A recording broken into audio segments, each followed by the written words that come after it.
தொடர்ந்து நேரத்திற்கான தலைப்புச் செய்திகளை பார்க்கலாம். போர் சூழலால் மேற்காசிய நாடுகளுக்கு ஏற்பட்டுள்ள பாதிப்புகள் குறித்து பிரதமர் உன்னிப்பாக கவனித்து வருகிறார். ஈரானில் சிக்கியுள்ள இந்தியர்களை மீட்டு தாய்நாடு அழைத்து வர நடவடிக்கை எடுக்கப்பட்டுள்ளதாகவும் மத்திய வெளியுறவுத்துறை அமைச்சர் ஜெய்சங்கர் விளக்கம்.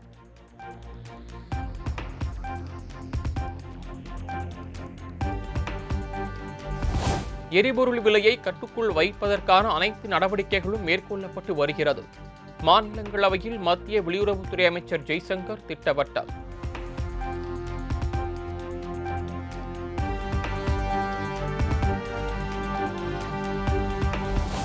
மாநிலங்களவையிலிருந்து காங்கிரஸ் உள்ளிட்ட எதிர்க்கட்சிகள் வெளிநடப்பு. விவாதம் நடத்தாமலேயே நீண்ட அறிக்கை தாக்கல் செய்ய எதிர்க்கட்சிகள் கடும் எதிர்ப்பு.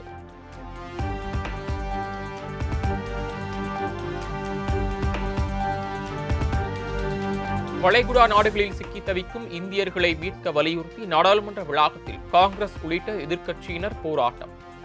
பதாகைகளை கைகளில் ஏந்தி மத்திய அரசுக்கு எதிராக கண்டன முழக்கம்.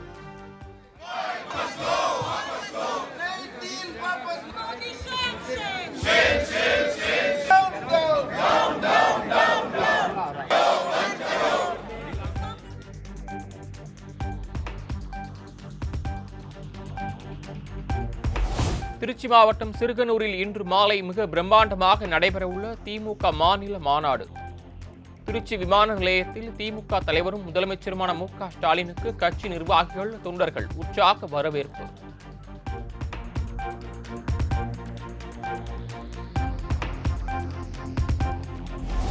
திருச்சி திமுக மாநில மாநாட்டில் 10 லட்சம் பேர் பங்கேற்பார்கள் என எதிர்பார்ப்பு. தொண்டர்களுக்கு மத்திய உணவாக வழங்க சுட சுட தயாராகி வரும் பிரியாணி.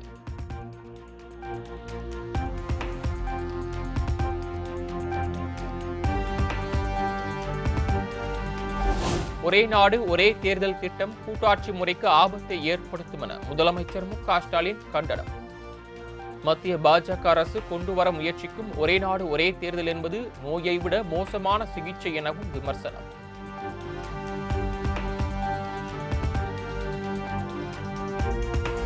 ஒரே நாடு ஒரே தேர்தல் திட்டம் என்பது நாடாளுமன்ற ஜனநாயகத்தையே கேலி கூத்தாக்கும் செயல் என முதலமைச்சர் மு.க. ஸ்டாலின் காட்டம். ஒரே நாடு ஒரே தேர்தல் என்பது இந்தியாவை அதிபராட்சி முறையை நோக்கி கொண்டு செல்லும் முயற்சி எனவும் குற்றச்சாட்டு.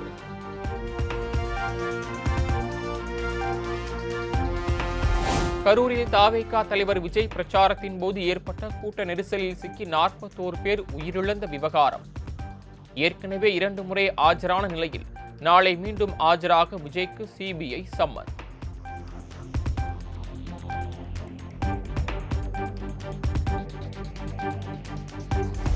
ஈரான் அமெரிக்கா போர் எதிரொலியால் இந்திய பங்குச்சந்தைகள் கடும் வீழ்ச்சியடைந்து 2300 புள்ளிகளை இழந்த சென்செக்ஸ். தேசிய பங்குச்சந்தையின் நிப்டி 700 புள்ளிகள் வரை சரிவு.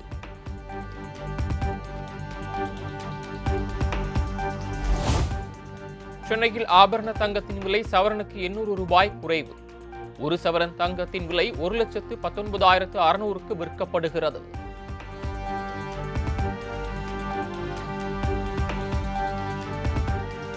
பாமகவின் பெயர் சின்னத்தை பயன்படுத்த அன்புமணிக்கு தடை விதிக்க கோரி ராமதாஸ் தொடர்ந்த வழக்கு. வழக்கை நிராகரிக்க கோரி அன்புமணி சென்னை உரிமையியல் நீதிமன்றத்தில் பதில் மனு தாக்கல்.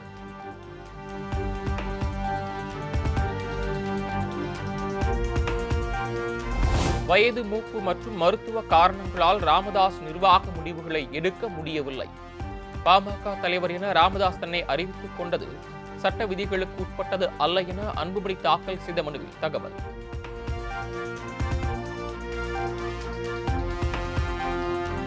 அன்புமணி தாக்கல் செய்த பதில் மனுவுக்கு வரக்கூடிய 11ஆம் தேதிக்குள் ராமதாஸ் பதில் அளிக்க வேண்டும். சென்னை உரிமையியல் நீதிமன்றம் அதிரடி உத்தரவு.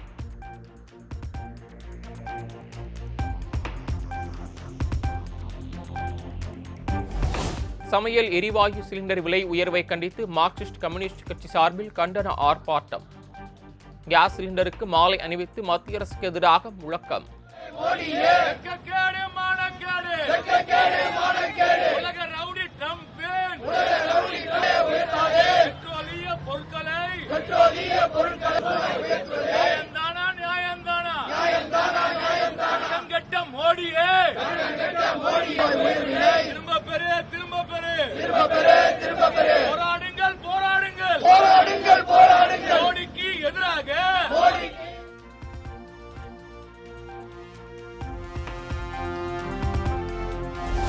கேஸ் சிலிண்டர் விலை உயர்வை மத்திய அரசு உடனடியாக திரும்பப் பெற வேண்டுமென மார்க்சிஸ்ட் கம்யூனிஸ்ட் மாநில செயலாளர் சண்முகம் வலியுறுத்தல். கேஸ் சிலிண்டர் விலை உயர்வை திரும்ப பெறும் வரை ஆர்ப்பாட்டம் தொடரும் என திட்டவட்டம். ஒரு வாரம் கூட தாக்கு பிடிக்க முடியாமல் இன்றைக்கு கேஸ் விலை என்பது உயர்த்தப்பட்டிருக்கிறது.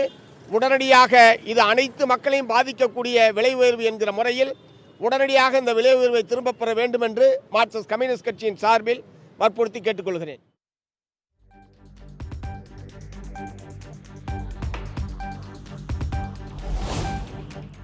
பாஜக மாநில தலைவர் நயினார் நாகேந்திரன் தொண்டர்களின் நலனில் அக்கறை காட்டுவது இல்லை என துணைத் தலைவர் KP ராமலிங்கம் குற்றச்சாட்டு.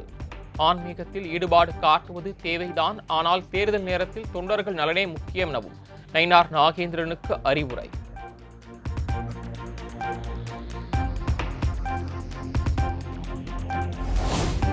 இன்று நடைபெறவிருந்த ஜனநாயகன் திரைப்படத்தின் மறு ஆய்வு தணிக்கை மார்ச் 17ஆம் தேதிக்கு மாற்றம். ஜனநாயகன் படத்தை பார்க்கும் தணிக்கை குழுவில் இருந்த ஒருவருக்கு காய்ச்சல் ஏற்பட்டதால் மறு ஆய்வு ஒத்திவைப்பு.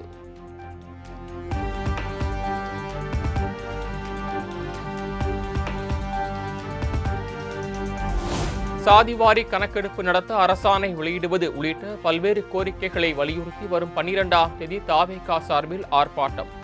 சட்டம் ஒழுங்கு சீர்கேடு, போதைப் பொருட்களை தடுக்க தவறிய தமிழக அரசை கண்டித்து ஆர்ப்பாட்டம் நடைபெறும் என அறிவிப்பு.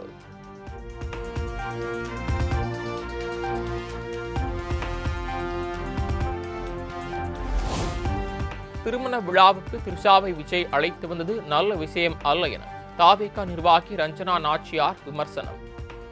மனைவி, தாய், தந்தையர் கூட சந்திக்க முடியாத நிலையில் விஜய் இருப்பதாகவும் தாக்கு. ஒரு பெண்ணை மன உளைச்சலுக்கு ஆளாக்கணுன்றதுக்காக தானே ஒரு மனைவி நீ ஸ்டேட்மெண்ட் கொடுத்துருக்கும் போது நட்பா கூட இருக்கலாமே, நீங்க எல்லாரும் நல்லா கேட்டீங்க, நட்பா கூட இருக்கலாமே, உண்மையான நட்பு. இப்போ எனக்கு ஒரு நண்பன் இருக்கிறாரு அப்படின்னு சொன்னா அந்த நண்பன் தப்பா நம்மளை நினைக்கிறாங்க நம்மளோட மனைவி அப்படின்னு சொன்னா பொது வெளியில நம்ம 2 பேரும் ஒரு கல்யாணம் வருது வாயம் போயிட்டு வருவோம், அந்த நண்பனோட போக மாட்டோம். உண்மையான நட்பா இருந்தா வேணாம், உன் வீட்லயே 1000 பிரச்சனை இருக்கு, எதுக்கு நீ தனியா வாப்பா நான் தனியா வரேன் அப்படி சொல்றது தானே மரியாதை. ஒரு பெண்ணுக்கு அழகு அதுதானே. ஒரு நல்ல குடும்பம், நம்ம நண்பனோட குடும்பம் நல்லா இருக்கணும்னு நினைச்சா அந்த பெண்ணோட மனப்பக்குவம் அப்படிதானே இருக்கணும்.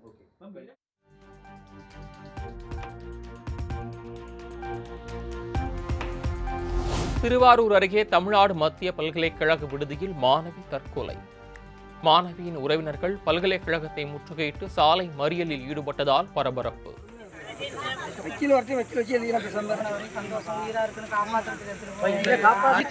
எங்க பிள்ளை செத்து போயிட்டு எங்களுக்கு தெரிஞ்சுட்டு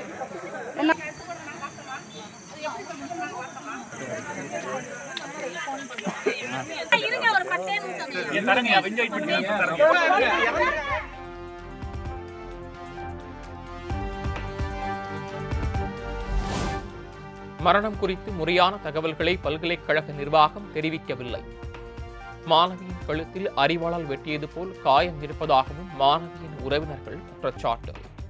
உள்ள போய் பார்த்தோம் எடுத்தோம் அப்படின்னு சொல்றாங்க. இந்த சைடு ஃபுல்லா அப்படியே தேஞ்சு போன மாதிரி காயமா இருக்கு. வெட்டு காயம் மாதிரி ஃபுல்லா இருந்து இது வரைக்கும். நீங்க பாத்தீங்களா? நாங்க வர இடத்துல அனுப்பிட்டாங்க. போட்டோவை வந்தாங்க செல்லுல காட்டினாங்க. இங்கதாம்மா இந்த சூசைட் பண்ணிட்டாங்களா.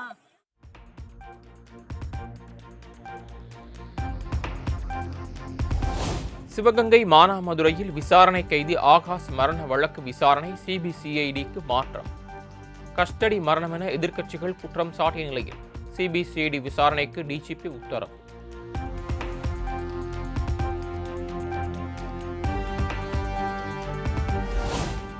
மானாமதுரையில் இருவரை வாளால் வெட்டிய வழக்கில் கைதான ஆகாஷ் அரசு மருத்துவமனையில் உயிரிழப்பு. காவல்துறையினரை கண்டித்து உறவினர்கள் 2வது நாளாக தொடர்ந்து சாலை மறியலில் ஈடுபட்டு வருவதால் பரபரப்பு.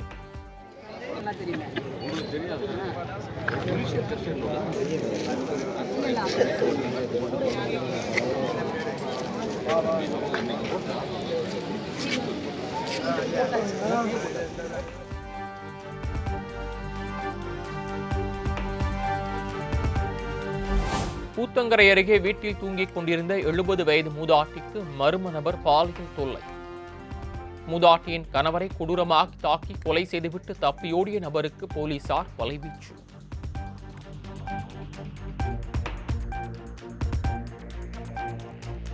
பேரணாம்பட்டு அருகே மதுபோதையில் ஏற்பட்ட தகராறில் கூலி தொழிலாளி அடித்து கொலை. காவல் நிலையத்தில் சரணடைந்த நபரை போலீசார் கைது செய்து தீவிர விசாரணை.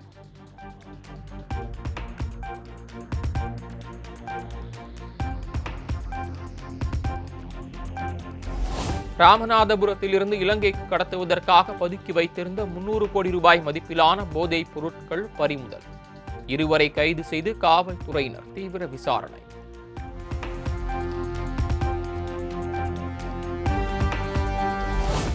கூடலூர் அருகே காரக்குண்டு பகுதியில் காட்டு யானை தாக்கி இருவர் உயிரிழப்பு. வேலைக்கு சென்றுவிட்டு வீட்டிற்கு சென்று கொண்டிருந்த போது நேர்ந்த சோகம்.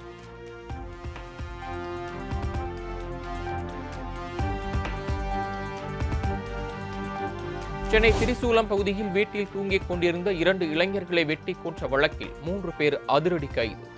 சிசிடிவி காட்சி அடிப்படையில் கொலையாளிகளை கைது செய்து ரகசிய இடத்தில் வைத்து தீவிர விசாரணை.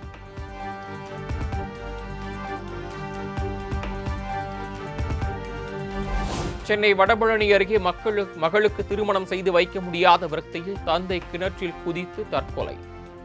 தந்தை இறந்த துக்கத்தை தாங்கிக் கொள்ள முடியாமல் அவரது மகளும் தூக்கிட்டு தற்கொலை செய்து கொண்ட சோகம்.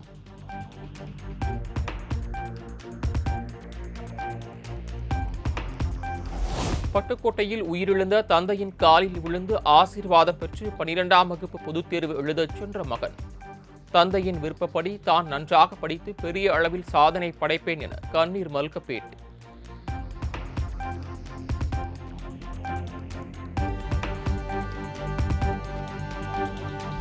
சங்கராபுரம் அருகே காளி அங்காளியம்மன் கோயிலில் மயான கொள்ளை திருவிழா கோலாகலம். ஆயிரக்கணக்கான பக்தர்கள் காளி, அம்மன், காட்டேரி உள்ளிட்ட வேடங்கள் அணிந்து நேர்த்திக்கடன்.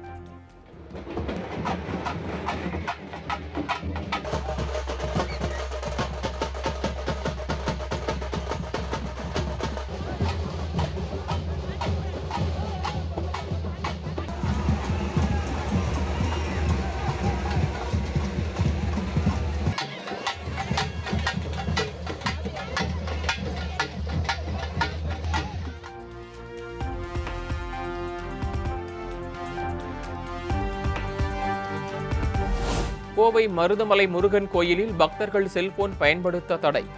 கோயில் நிர்வாகம் அறிவிப்பு.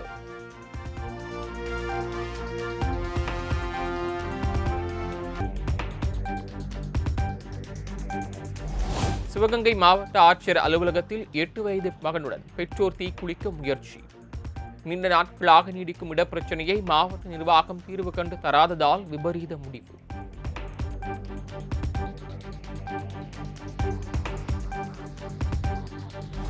தூத்துக்குடியில் தனியார் தேங்காய் எண்ணெய் உற்பத்தி ஆலை மற்றும் ஆண்களுக்கான டைபர் தயாரிக்கும் குடோனில் பயங்கர தீ விபத்து. விண்ணை முட்டும் அளவுக்கு எழும்பிய கரும்புகையால் பரபரப்பு.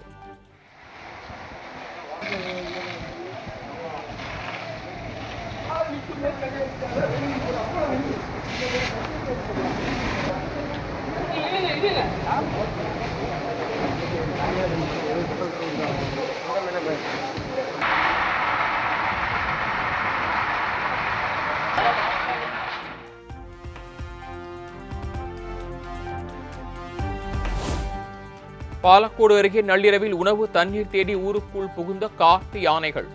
சிசிடிவி காட்சிகள் வெளியான நிலையில் பொதுமக்கள் பீதி.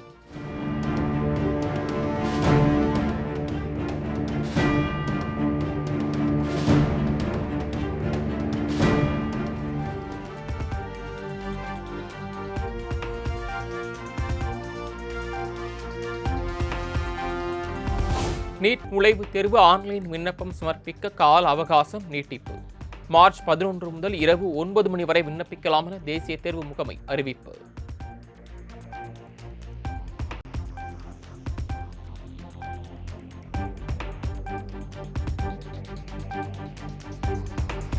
டெல்லியில் வரும் 14ஆம் தேதி நடைபெறுகிறது பாஜக ஆட்சி மன்ற குழு கூட்டம். தமிழ்நாடு உள்ளிட்ட 5 மாநில தேர்தல் பணிகள் குறித்து ஆலோசனை நடத்த உள்ளதாக தகவல்.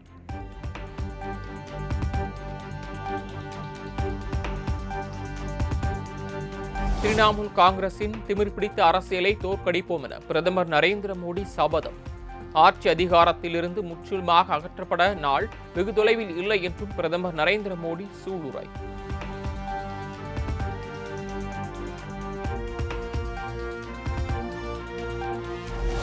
ஈரானின் மறைந்த உயர் தலைவர் அயதுல்லா அலி காமேனியின் மகன் முஸ்தபா காமேனி நாட்டின் புதிய உச்சபட்ச தலைவராக தேர்வு. 56 வயதான முஸ்தபா இனி ஈரானின் ராணுவம் மற்றும் புரட்சிகர படைகளின் தலைமை பொறுப்பை ஏற்பார் என்றும் அறிவிப்பு.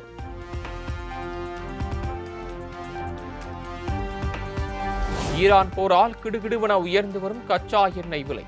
4 ஆண்டுகளுக்கு பிறகு அமெரிக்காவில் $100 கடந்தது ஒரு பேரல் கச்சா விலை.